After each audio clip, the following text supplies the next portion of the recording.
신속한 치료가 필요한 응급 환자가 들어와 항상 의료진들이 긴장하게 되는 곳, 바로 응급실인데요.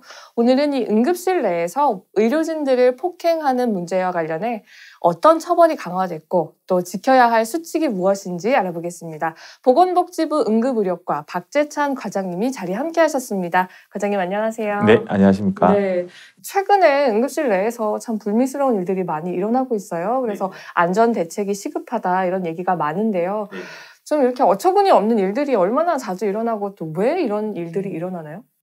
2017년 1년 기준으로 해서 2017년 한 해 동안 약 893건 내 이제 그 폭행 등 응급의료 방해 행위가 이제 있어 왔고요. 네.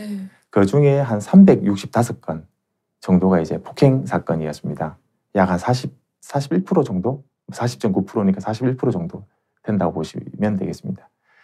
보통 이제 이렇게 폭행 사건이 많이 일어나는 이유는 각종 이제 조사에 따르면 긴 대기 시간, 불충분한 정보 제공, 그리고 또 이제 응급실 이용과 관련해서 이제 익숙하지 않은 어떤 응급실 이용에 익숙하지 않는 뭐 이런 정도를 예로 들 수 있겠습니다. 네, 그래서인지 최근에 응급의료법이 더 강화됐다고 들었습니다. 네, 어떻게 해서 시행이 되나요? 네네.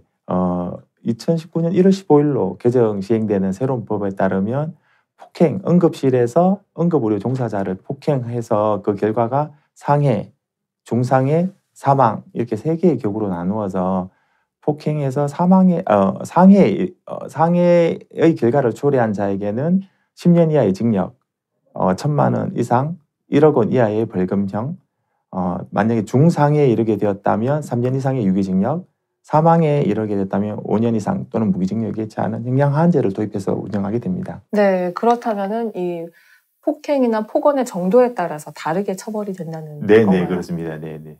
네, 그렇다 하더라도 사실 벌금형에 대부분 지나치다 보니까 너무 솜방망이 처벌이 아니냐 이렇게 지적하는 사람들이 많거든요. 어떻게 생각하시나요? 주로 이제 벌금형 또는 집행유예로 많이 나가다 보니 처벌의 실효성을 기하자라는 측면에서 형량하한제, 최소한 이제 일정한 결과가 초래되었을 경우에는 실형을 구형할 수 있는 그런 이제 조치를 가하게 된 것입니다. 네. 또 이런 경우도 있어요. 술에 취했기 때문에 좀 처벌을 적게 받은 경우도 있는데요. 이런 것도 좀 강화가 되어야 될 것 같은데.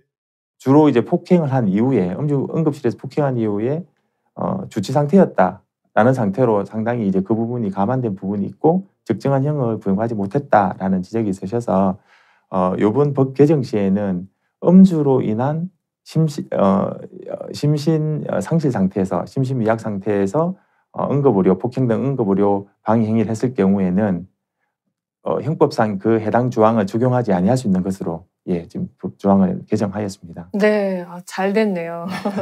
네, 그러면 이 1분 1초를 다투는 사실 굉장히 응급한 상황이 많이 발생하는 응급실 내에서 우리들이 지켜야 할 수칙 있다면 어떤 것들이 있을까요? 먼저 첫 번째는 응급실의 첫 번째 이제 특징하고 관련돼 있는데요. 응급실은 내원한 환자 순서대로 치료를 하는 것이 아니라 위급한 환자, 중환 환자부터 치료를 하게 됩니다.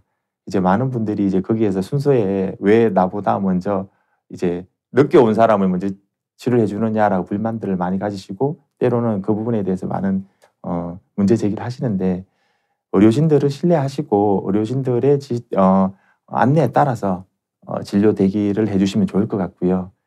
두 번째는 이제 응급실 출입과 관련해서 응급실의 혼잡도를 완화하고 다음 감염병 예방을 위해서 응급실 출입은 보호자 1명으로 제한을 하고 있습니다. 물론 뭐 소아라든지 장애가 있으신 분들의 경우에는 예외적으로 좀 더 이제 출입이 가능하지만 원칙적으로 한 분만 출입이 가능하시고요.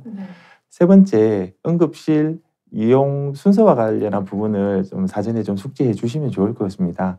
응급실은 처음 이제 오시면 이제 그 초기에 접수를 하시게 되는데요. 접수를 하시게 되는데 이제 그 부분에 대해서 많은 분들이 좀 불만을 가지십니다. 예를 들면 왜 아픈 환자가 왔는데 돈부터 받느냐, 환자부터 치료해야 되는 거 아니냐라고 하는데 사실상 접수를 하는 이유는 접수를 해야지만 그 환자에 관한 차트가 생성이 되고 거기에 대한 진료 기록을 작성을 할 수가 있기 때문에 그런 것이고요.